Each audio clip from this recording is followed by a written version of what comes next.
He'll reset. Nowitzki again for the lead. Bang! What's up, Mavs fans? Welcome into All Things Mavs, coming to you fresh off the clutch 118-117 victory that the Mavs took over the Atlanta Hawks. The Dallas Mavericks are now winners of 3 straight games and winners of their four of their last 5. Huge victory by the Dallas Mavericks on this Wednesday night. I'm going to break it all down for you right here on All Things Mavs.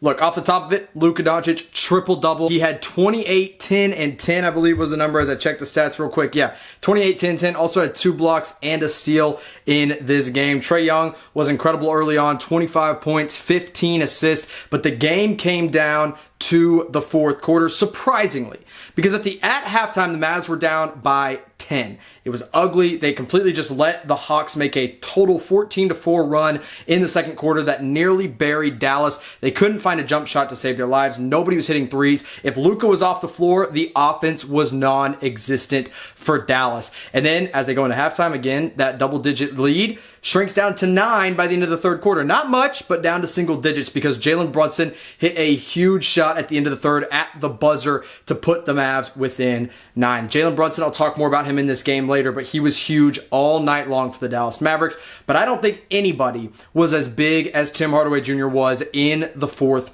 quarter. The Mavs come out in the fourth, again, down by 9. Tim Hardaway Jr. steps in, 11:43, 17 seconds into the fourth quarter, pull-up three-point jump shot, bang. He knocks it down. The next shot, Tim Hardaway Jr. gets to the mid-range, about the elbow, pulls up, knocks it down.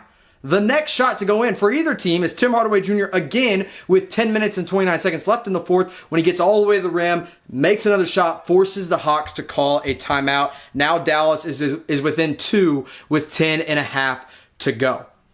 Hawks went back. The Mavs and the Hawks started trading a couple buckets. The Mavs finally took a lead in the middle of the fourth quarter when Luka Doncic made a step-back 25-foot three-point jumper with 5:29 to go. They were tied 101-101, and then Luka hits the three to put the Mavs up. And then Jalen Brunson, with 5 minutes left, hits another three-pointer. Mavs are up by 6. But then Trae Young happens. He hits a three-pointer, or gets fouled on a three-pointer, knocks down 3 free throws, and then Kevin Huerter came off a couple assists from Trae Young. And it was really an incredible back-and-forth game at the end of the fourth quarter there. But then, here's what really happened at the last 2 minutes. So we're sitting at 2 minutes and 18 seconds left. Luka turns the ball over. The Mavs are up the Mavs are up 113-109. Kevin Huerter makes a three-point jump shot off of a Trae Young assist. It's a 1-point game. Then Luka goes in, makes a nice little 12-foot step-back mid-range jump shot. Mavs go back up by 3. John Collins, easy little layup, actually alley-oop dunk over the top of Willie Cauley-Stein. That's another Trae Young assist. And then Dorian Finney-Smith off a Jalen Brunson assist makes a corner 3. And then, so now it's 114-118. Trae Young comes down, hits a deep three-pointer with 1 minute and 5 seconds left to put the Hawks within 1. And after that, no team would score. Jalen Brunson missed a mid-range jumper. The Hawks ended up missing a shot off a Kevin Huerter missed layup. Luka, rebound. He finds Jalen Brunson for the final shot of the game for the Mavs with 27 seconds left. Luka shook a defender, found a wide-open Brunson. It was a good pass. It was the right pass. And Brunson just missed the 3. That's all that happened with 4.7 seconds left. So now the ball is being inbounded. And here's basically what happened on this game, or at the end of this game. They're trying to get the ball into Trae Young, who's been their best player all night. Trae Young sets a screen, and he basically sneaks up behind Willie Cauley-Stein, gets right up on him, and Willie Cauley-Stein's just chasing his defender and the person he's defending, and John Collins kind of runs through Trae Young, which that's what you do on a screen. And with 5 seconds left, I'm sorry, they're not going to call it. Trae Young goes to the ground, stays on the ground, complaining and waiting for a call. So the Hawks have to scramble. They find Danilo Gallinari. Gallinari, little pull-up jump shot from the mid-range is off. Good defense being played there. And the game was over. Trae Young goes right at the official, screams in his face. It'll probably get him in trouble later on. But you know what? You don't call that foul with 5 seconds left in the game. And also, I don't even think it was really a foul. Lloyd Pierce, head coach of the Hawks, says it was, and Trae Young believes it was. I wouldn't call it a foul. The Mavs deserve a couple lucky breaks, and they got one tonight. And you know what? I'm not mad about it. It's just what it is. So I'm really, you know what? I'm fine with the no call by the refs, obviously because it benefited my team, but also I wouldn't want that play called or that foul called with 5 seconds left in a game. Now, If the roles were reversed, obviously I'd be crying about it, but that's just kind of the name of the game. That's just how it goes in the NBA. But Mavs pull it off 118-117. And let's focus in here on a few players first. First of all, Jalen Brunson. All night long. The surgeon himself. 21 points, 5 assists, and 4 rebounds. He is officially the second best playmaker on this Mavs team behind Luka Doncic. His trade value, first of all, is through the roof.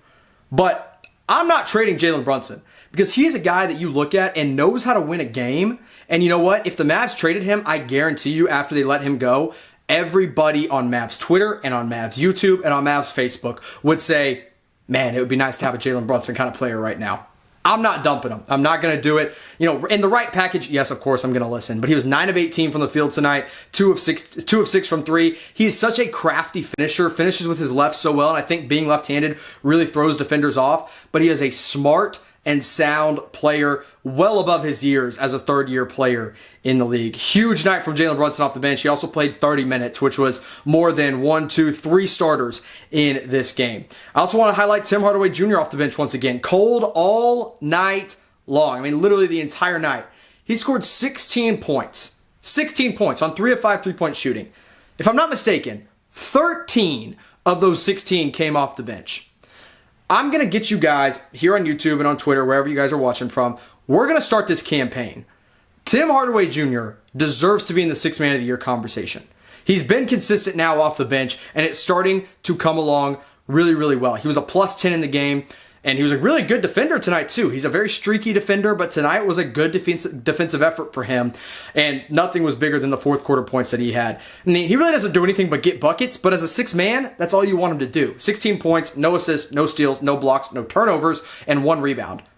It's pretty darn good. I'll take that kind of night from Tim Hardaway Jr. every single night of the week, especially when the majority of those points come in the fourth quarter. Third guy I want to highlight in this one is Willie Cauley-Stein, who has been on the bench the past 3 games, hasn't played. Dwight Powell has played above him. But you know what? John Collins and Clint Capella were kind of killing you down low. Capella, he only had 6 points and 7 rebounds, but he still got big rebounds when they mattered. John Collins, incredible, of course. And by the way, I'm starting the John Collins to Dallas campaign. That needs to happen this summer. He had 33 points and 8 rebounds, but Cauley-Stein comes in for Maxey and for Porzingis at times and played better than everybody on the defensive end down low. He won the defensive player of the game belt, which is kind of silly, but you know what? It's fun, and Willie Cauley-Stein deserved it. He also ended up having 14 points and 6 rebounds.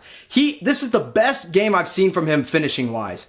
It was so frustrating when Dwight Powell was out and he was getting, or when all those guys were out with COVID and he was getting all those minutes and wouldn't dunk the freaking basketball. Tonight, he dunked the ball. He threw it down. He had some great alley-oops, and I was super impressed with Willie Cauley-Stein, both on the offensive and defensive end. One of his best efforts of the year, and he really had that next man up mentality because he hasn't been playing for a while, but tonight he played, and he played hard when it mattered. He finished the game. He played in the clutch. The Mavs went with a lineup of Jalen Brunson, Luka Doncic, Tim Hardaway Jr., Willie Cauley-Stein, and I think Maxi Kleber was that 5th guy in there. No Porzingis, no Josh Richardson. Now, Porzingis kind of got into foul trouble. He ended up having 5 fouls, which was big. But also, this just wasn't a Porzingis kind of game. John Collins and Clint Capella are big men that you don't really want Kristaps going up against. So it was unfortunate, and he didn't have a great game. He had 15 points. But that's okay because the team won. We didn't need a big game from Porzingis. He played 19 minutes, scored 15 points. That's not bad. He just wasn't good enough down low on the defensive end, and it is what it is. So let me get you the box score real quick on this one, and then we'll get out of here. Luka Doncic led the way, as I mentioned at the top of the show. 28 points, 10 rebounds, 10 assists. 15 and 4 for Kristaps Porzingis, 6 of 14 from the field. 6 points and 2 rebounds from Maxi Kleber. 8 points, 7 rebounds, and 3 assists, and 1 steal and 1 block for Dorian Finney-Smith as he filled up the stat sheet. Josh Richardson, 29 minutes, 10 points, 5 assists, 2 rebounds. I love his playmaking ability. 5 assists. That's really good for this team. Also, was tied with Brunson for the second most assists on the team. 16 for Tim Hardaway Jr., 0 points in 5 minutes for Dwight Powell, 0 points in 5 minutes for Trey Burke, and 21 points, 5 assists, and 4 rebounds for Jalen Brunson. A great effort by the Dallas Mavericks. Not a pretty game at all, but being able to close out in the clutch has been a significant problem for this Dallas Maverick team. And now you look at them again, winners of 4 of the last 5 games, 3 straight wins, and don't look now, but the Mavs are a game and a half back of 7th place in the Western Conference. They're 2.5 games back of 5th place in the Western Conference, 3.5 games back of 4th place in the Western Conference. The Mavericks are slowly but surely climbing the ladder, and things are starting to come around. Look, the shooting was streaky until it mattered in the 4th quarter. So hopefully Dallas can string together a couple more wins. They've got a game Friday night against the New Orleans Pelicans, a big-time game because New Orleans is right above the Mavericks in the standings. So you got to win that one on Friday. Thank you guys for tuning in. Make sure you subscribe and click that like button. And as always, go Mavs, baby.